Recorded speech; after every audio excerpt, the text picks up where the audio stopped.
Are you sick of reading bad books, wasting your time in crappy prose, or muddling through the ideas of an idiot author? I know I am, and that's why I use Booktubers. Booktubers are great for recommending books, and best of all, they're completely free. Please watch this ad. But don't take my word on it. Take my word on it in this big long video.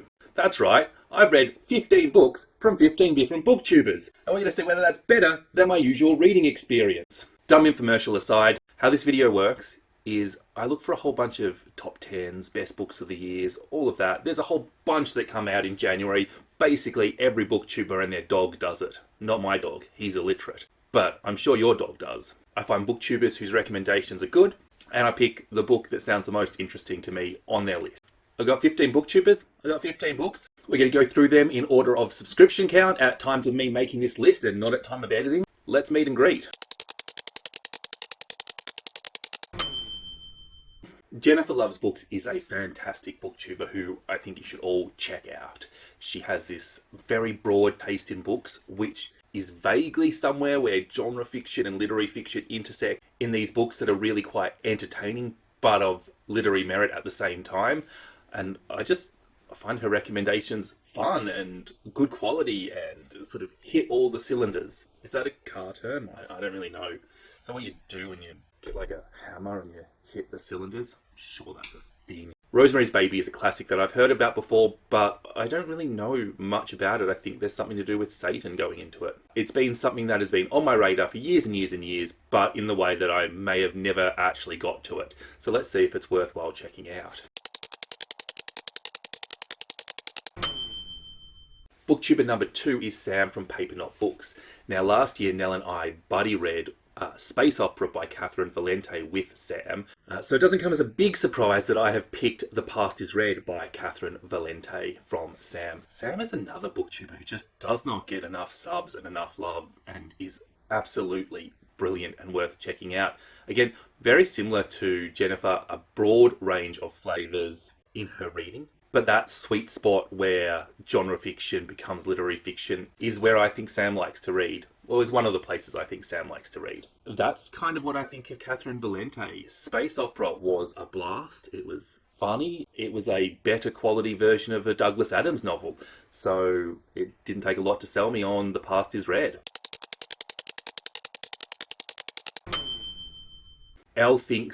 I don't know why Elle Thinks doesn't have more subscribers, and whenever I see people commenting on her, they're like huge booktube channels. I feel like Elle Thinks is the booktuber that booktubers watch. She enjoys literary fiction, fantasy, and romance, and is just a wonderful booktuber who I feel like she's like a sleeping giant. One day I'm going to look at her channel and she's going to have got 600 subs overnight and have just blown up, and good on her. I hope that does happen. Behold the Dreamer. Look, I love African literature and any excuse to read African literature, really. Somebody telling me that we've got an immigrant story is always interesting to me. And that's really all I needed to know about it to pick this. Whenever I do one of these videos, I have to pick Sadie as one of the booktubers. Look, if you like my taste in books, go and subscribe to Sadie. Of her top 10 books from last year, I had read 8 of them. 6 of them were 5-star reads for me. 2 of them were DNFs, which I think was interesting. 2 of them I hadn't read. It turns out with Sadie, either I absolutely love the books that she absolutely loves, or I don't like them much at all. 75% chance that I'm going to adore The Water Dancer. Nikki is one of the newer booktubers to me. She's probably been going around for ages, but I've only just discovered her channel. And so far I think she's wonderful. Alif Shafak is an author who I have not got along with in the past, but I just keep hearing so many wonderful things about 10 minutes and 38 seconds in this world. It's probably worthwhile to give Alif Shafak a second chance. Gem of Books is another booktuber who's really new to me, and I think if you want to learn how to make good thumbnails, Gem of Books, I think best thumbnails on all the booktube, with the possible exception of Larry Has Opinions, who basically cheats when he makes thumbnails. Also, equally good content. I mean, you don't watch videos for the thumbnails, you click on them, but Jem follows it up with wonderful content. It's become quite clear to me that we have a sort of a shared interest in books that are going to emotionally devastate. Books that make my dead internal soul feel a little bit warm. That's what I want, and I think that Jem does that in her recommendations, as well as reading some other stuff which is not emotionally devastating. All the Ugly and Wonderful Things by BRYN was not a book that I've heard much of before, but the way Jem spoke about it meant that it just had to be that book that I read. Angie's Bookish Chatter is just, she's so good. One of my all-time favourite booktubers, and somebody I talk to on Voxer regularly, just a great human being. And her recommendations are pretty good. One thing that Ange likes is to read books from the north of England and Scotland. Scottish literature is really underrated. We really should have a dedicated month for Scottish literature. If some Scottish booktubers want to organise that would be a good idea. The Young Team by Graham Armstrong clearly fits into that mould. We're talking about Teams, which is the Scottish version of a gang. We're talking about gang violence in Scotland. I mean, what's not to love about that? I mean, it sounds horrible and devastating and violent and gory. That's exactly the sort of book I love to read. Jack is just a booktuber that is so easy to like. I feel like the very first video that I watched of hers, I'm like, yeah, you're my friend that I meet for coffee every week that I didn't know had a booktube channel. Except I've never met Jack for coffee. She lives a long way away. She has quite a diverse taste in reading, classics and historical fictions, as well as a big champion of children's literature. And Jack's recommendations carry weight. Dear Mrs. Bird is a book that I've heard about before on BookTube, but have never really been super interested in picking it up. But really, it's one of these books that I was just waiting for somebody to recommend.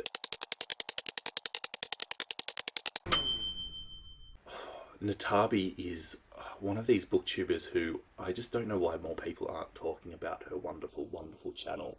Absolutely brilliant. Just such a joyful person to watch, and her taste in books. Oh, that top 10 video that she made, wow. Dear Centerin by Akwaeke Amazing. I feel like this is cheating. Akwaeke Amazing, their work is just incredible. I have never read an Akwaeke Amazing book that I didn't give 5 stars to, that I didn't absolutely adore. So it doesn't take a lot of twisting my arm to pick up Akwaeke Amazing's newest novel. Bit concerned, I mean, what does an author have to say in an autobiography? I don't know, but if Akwaeke Amazing is writing it, there must be something interesting going on. That's my theory. Bob the Bookerer. Bob is just one of those booktubers who I can listen, review books all day long. I just love the way I love the way he rambles on. It's ridiculous. But while Bob has that sort of rambling professor feel to him, he actually says quite a lot of intelligent and insightful things that helps me decide whether a book will be something I like or something I don't like. Bob reads a lot of new releases, which is always something so useful for me because you see these new release books and you have no idea if they're any good or not. Bob is sort of like the canary of BookTube. If Bob dies, then you know it's not a good book. That's probably a bad metaphor. Yeah, that didn't work. Stay safe, Bob. Don't read any bad books. Small Things Like These by Claire Keegan is a book that I've heard Bob talk about before, so that it made his best books of 2021.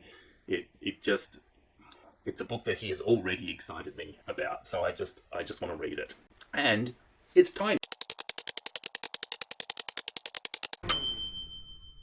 BRYN over at Bookish. Look, I really wanted to make sure I put a book of BRYN's on this list, because last time I did one of these videos, I picked one of BRYN's books and I gave it 1 star because I just didn't get it. So I wanted to give BRYN a chance to redeem himself. I've decided to go for non-fiction. I really thought about this actually, because BRYN is a channel that I watch basically everything he puts up. Either when he puts it up or about a week behind, because I can't keep up with BookTube anymore. I always find BRYN's political commentary really on point and apt. And it made me think that we have a lot in common politically, and that non-fiction is going to be something where Brian's recommendations carry a little bit more weight. I've been really dying to read some historical non-fiction. Whenever I talk about historical non-fiction, people recommend things like the Kennedy assassination and the Cold War. And I'm like, that's not history. That happened in my parents' lifetime. History doesn't exist unless somebody can pick up a sword. And that doesn't seem to be an unrealistic thing to happen in Cleopatra's story. Really looking forward to seeing what else there is to learn about somebody that I would have assumed that by osmosis I know most about, to be honest. Sean the Book Maniac. Sean is another booktuber who I watch basically everything they put up. Fantastic booktuber. Here's the thing with Sean. I don't always agree with Sean's taste in books, but when I agree with Sean, I really agree with Sean. They're spot on, wonderful reads. So I feel like this is probably the most risky book on the list. A queer novel set around the reunification of Germany and the Berlin Wall coming down. That just sounds like a good premise for a book. What's not to love? Kieran at KD Books. Now, this is a booktuber you've got to be careful with, because if you bag a book that he loves, he will actually set his little daughter on you, who will call you boring. Thanks, Dora. Iris Murdoch, The Sea is a book that has just been revived on BookTube lately. Bookish Hype. Olivia is another wonderful booktuber who I absolutely love. All of these booktubers are booktubers I love, by the way. She reads basically everything. You don't know whether you're getting high-end literary fiction or YA fantasy or non-fiction or romance or just everything. And she's very good at appreciating books for what their intention is. And it just makes her reviews so relevant to the novel. So apt and so good. A memoir about a Korean woman who loses her mother sounds like my sort of thing. Emma over at Drinking by My Shelf, the last and the largest of the booktubers who I am going to quickly talk about. By the way, if you're not subscribed to any of these 15 booktubers, you should be subscribed. Emma just makes such enjoyable videos to watch. They're just so good. I really like the feminist and the emotionally complex novels that she reads. And Our Souls at Night, which, by the way, if you've watched Emma's video, you'll have to be very careful about how you say our souls. So Buttholes at Night is about two elderly people who are neighbours, and they've both lost their partner, and they agree to sleep together as a form of company, not as a sexual thing. That is such an interesting premise for a book. That is exploring relationships without sex, and I love that idea for a novel. What a cool thing to talk about. That's all the books. Let's see how I got along. Normally I would talk about these books in order of best to worst, but there is one book. I don't know what to think about this book. This book is the first book I read for the project. I still haven't got my thoughts straight on it. This was All the Ugly and Wonderful Things by BRYN Greenwood. And when I went back and looked at what Jem said about this novel, she actually said she wasn't sure what she thought about this book, but it stayed with her. And that's apt. That's what I think about this novel. There are few things in literature that I like to read about more than the relationship between a tiny, precocious little girl and a big, strong man. I love this eternal friendship, specifically between this brutish character and this Lyra and Ulrich Bernison in the Philip Pullman novels, his Dark Materials. That dynamic, I love that friendship. And that is the centre of this novel. Wavy's parents are drug addicts and don't look after her. And then one day she meets the giant and he has a motorbike accident and she ends up getting help and helping him survive. And from that, a friendship grows between this very young girl and this towering man. Now that's cool, but that's not what BRYN Greenwood is doing. I don't really feel like I can talk about this novel without spoiling it. I'm a big fan of the writing. I really felt Wavy's emotions as the character. I really felt connected to her and I knew what she wanted. And I thought I understood Callan too. And then Greenwood starts to hint about what's coming. And I'm not cool with it. I'm not cool with it. I think that when you are going to do that in a novel, you need to not do it this way. If you really enjoy books and you really enjoy empathizing with people's emotions, but you're also a hardcore libertarian and don't give a fuck about other people, then this is a book for you. But the thing is, it's really well done. When I realized what was happening and I realized how it was being done, I wanted to DNF this, but I compulsively had to figure out what was going on. And I was really invested, and I was barracking for the horrible things to happen, even though they're horrible, because that's what the characters want. I feel like this is kind of like Jane Eyre. Mr. Rochester is an arse. You don't want Jane to be with Mr. Rochester at the end of it, but it is what Jane wants, so you support that, even though that's abusive and horrible, and that's kind of the point of what Charlotte Bronte is doing. And in this novel, I don't really feel like that is the point of what Bryn Greenwood is doing. I feel like she's trying to create this emotional roller coaster, and she's done that really well. But in this author, she's very talented. This book crosses a line. Really impressive novel. But what the actual fuck? And as I said, I can't actually tell you what it is without spoilers. But if you want to know, check out the trigger warnings on Storygraph. That'll tell you. The Recent East by Thomas Grattan. This is a recommendation from Sean the Bookmaniac. When Sean recommends a book, Sean is very specific with what he likes. He's very narrow in the sort of things he gets out of books. He likes this emotional connection with the characters. He wants to be feeling emotions and understanding characters' emotions.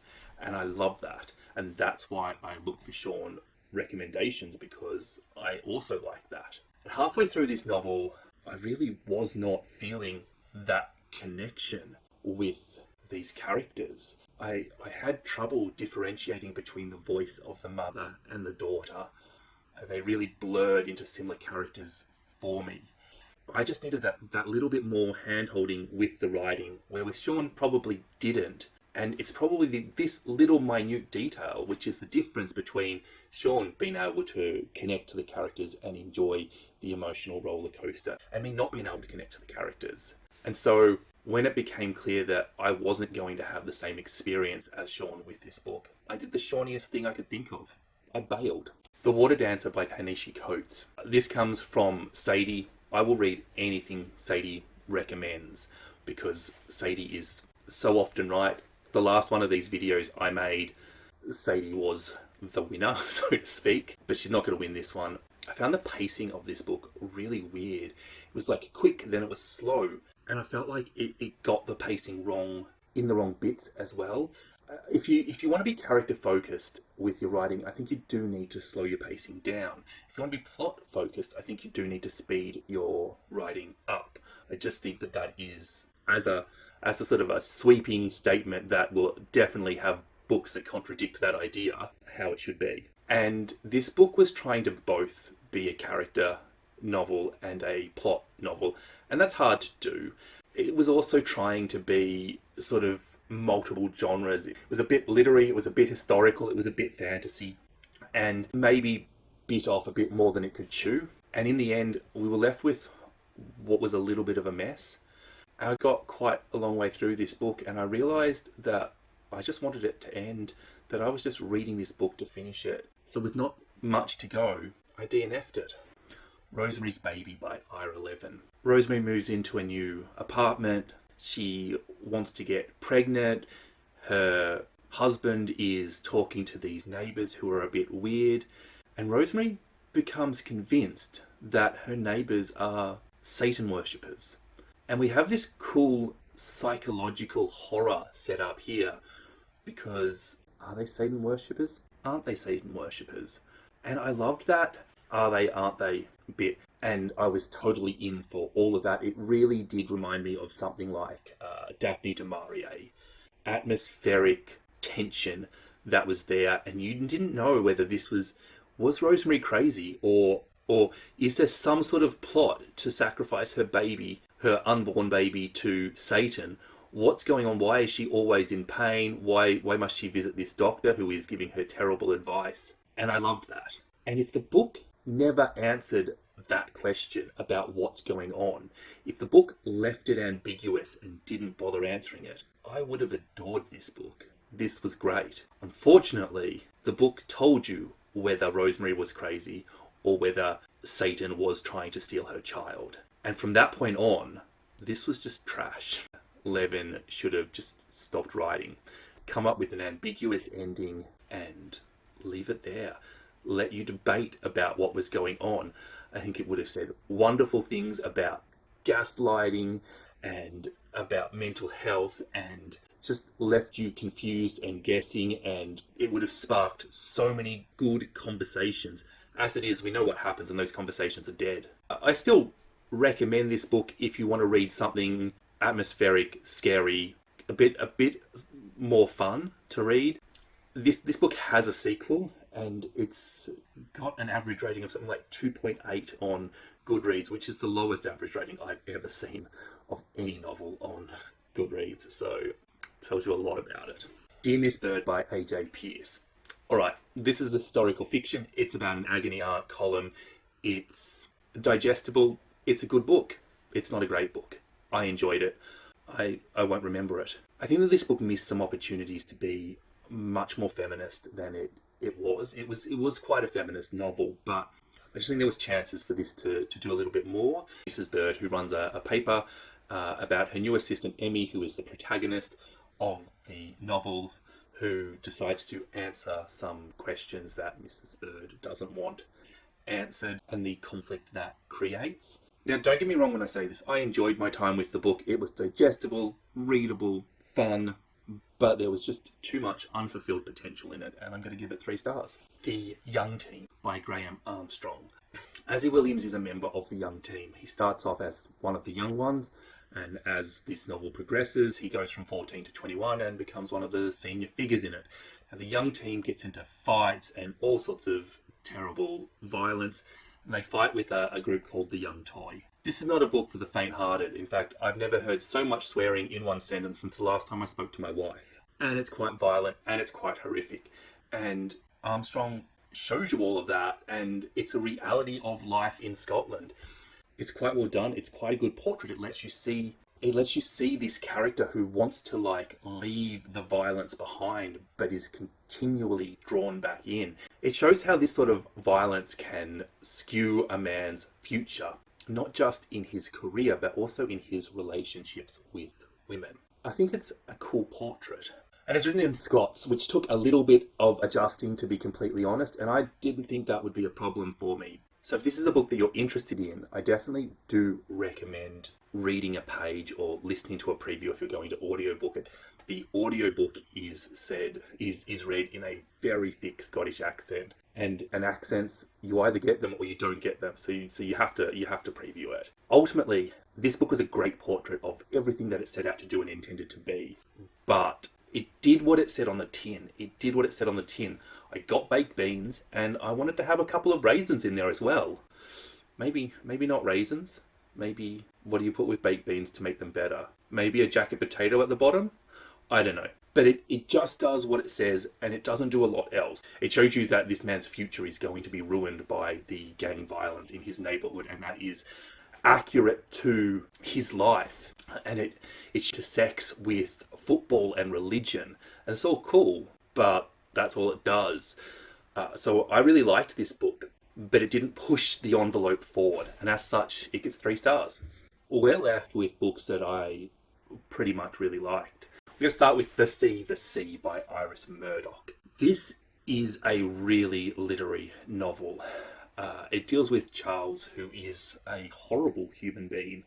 Charles Araby, a really detestable character. He is an actor who has retired. He's old, and he has retired to this village near the sea.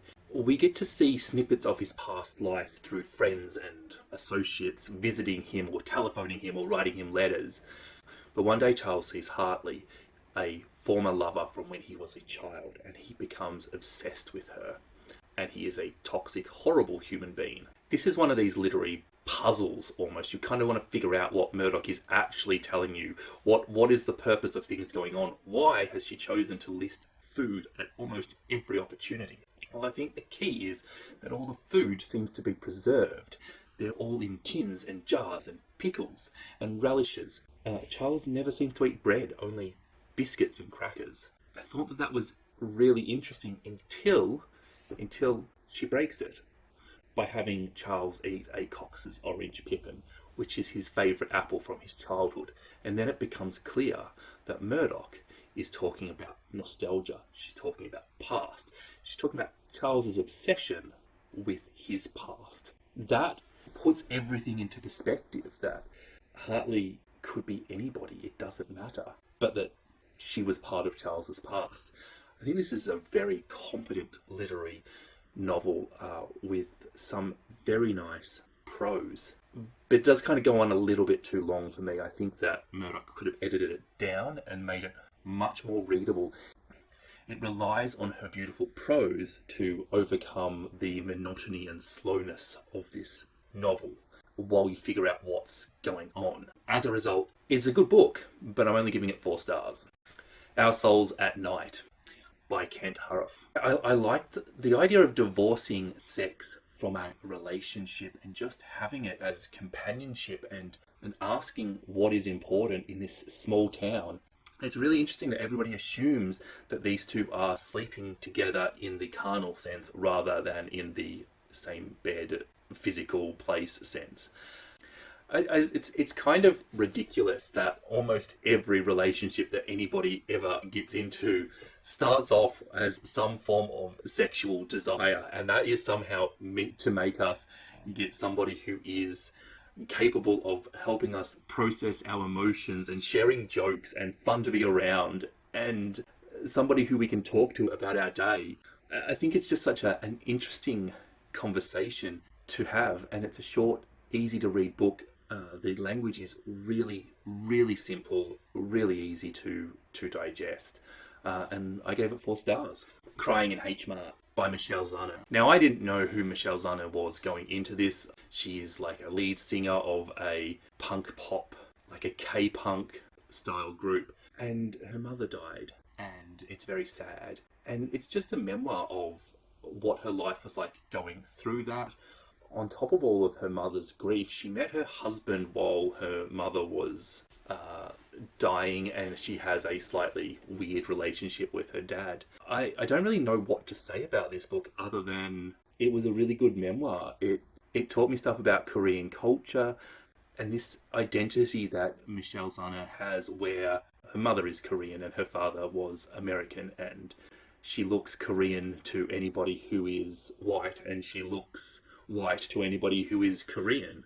And she didn't want to identify as Korean growing up, and then as her mother gets iller and iller, she wants to identify more and more as Korean as a way of bonding with her mother. She wants to go back and visit Korea to see her grandparents. And it made me want to eat Korean food, which is not really a hard sell because Korean food is delicious. But just a really good, solid, great memoir, and it gets 4 stars. Behold the Dreamer by Imbolo Mabui.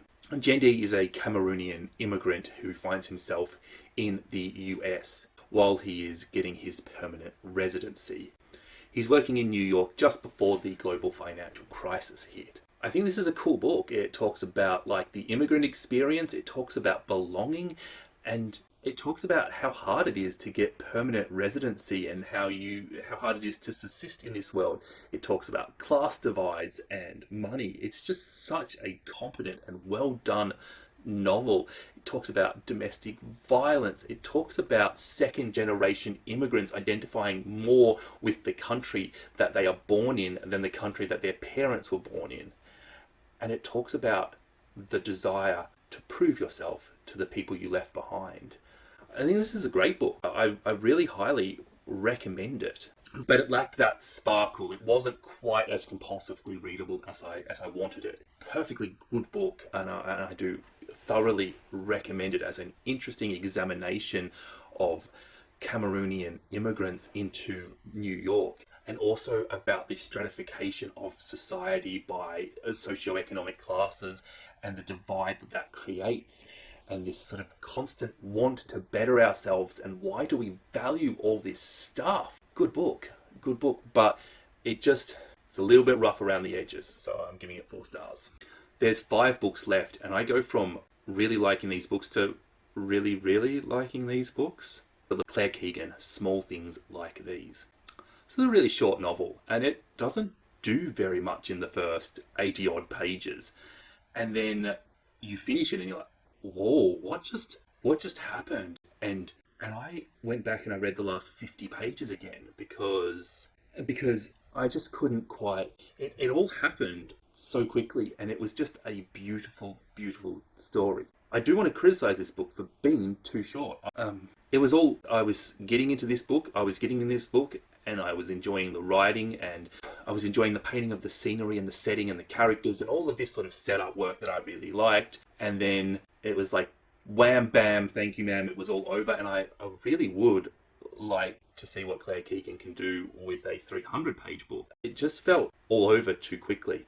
That being said, it was good. That stayed with me, just doing one thing. It does it perfectly. 5 stars. Cleopatra by Stacey Schiff. When BRYN reviewed this in his best books of the year, he said, it's just a really good non-fiction. And it just is. It taught me stuff about Cleopatra, about Egypt, and about Rome. I really liked that Stacey Schiff was happy to go and talk about the day-to-day lives of the Egyptians, but in a way that was really still relevant to Cleopatra. She also examined the biases of the history writers, of her contemporary history writers like Plutarch and all of them lot. That tells us a lot about the society that was writing about Cleopatra after her death. It was just such a complete and excellent, excellent book, and I don't really know what else you would want a non-fiction book to do. 5 star, like, I have no criticism of this book. 10 minutes and 38 seconds in this world.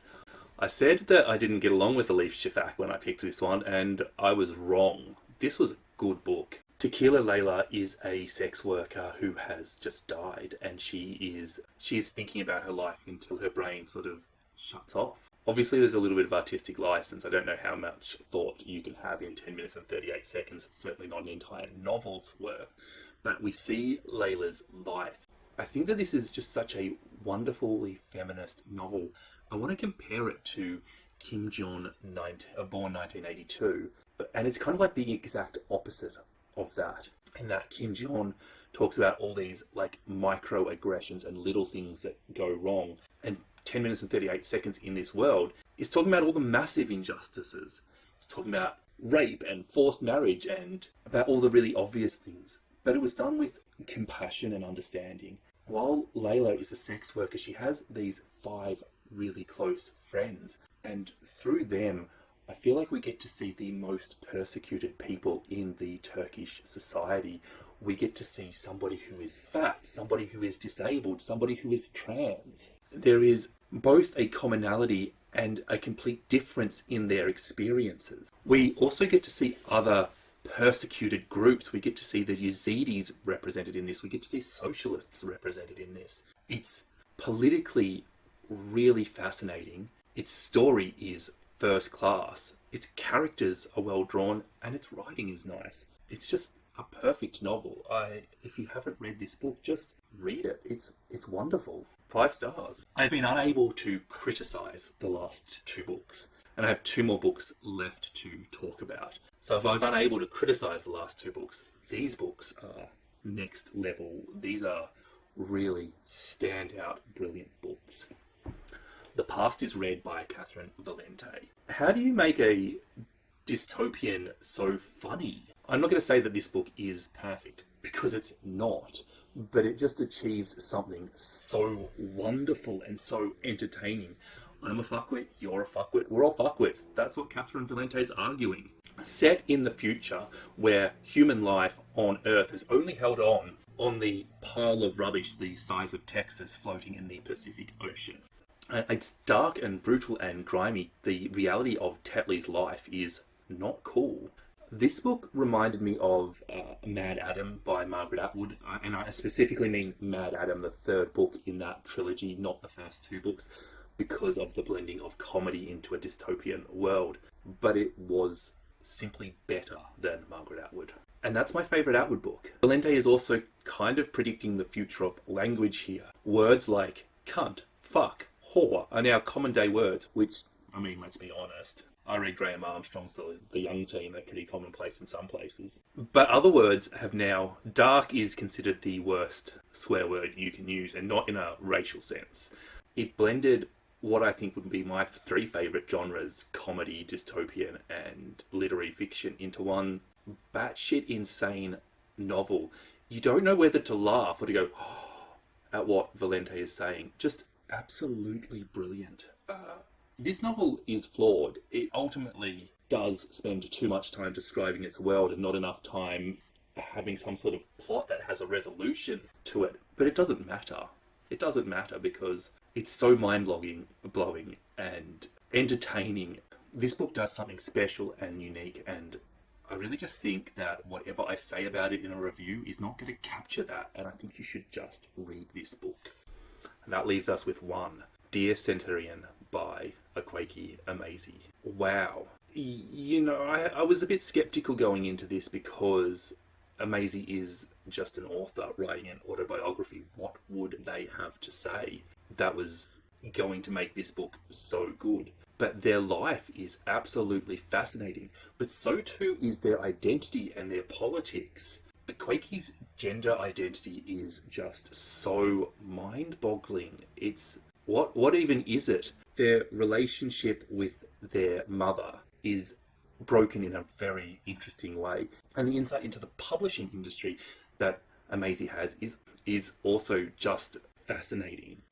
Akwaeke's desire to become an author and to be published really does resonate with this, and it at times makes them come across as prickly and motivated by their goals to an extent that may alienate them from other people. But at the same time, that prickliness and alienation makes you like Akwaeke Emezi more. Ultimately, this book is so good because Akwaeke Emezi is more intelligent than any other author that I have read. And even if that's not true, they are able to express the unique and mind-boggling ideas that they have in text in a way that just cannot help but to expand your knowledge of the universe. And this is just a very, very special novel. Kind of like The Past is Red. Reviewing this novel does not do it justice. Just go out there and read it. You won't regret it. Just understand how good it is by reading it. That takes us to the end. 15 books, 5 5-star books. Booktubers, buy one now.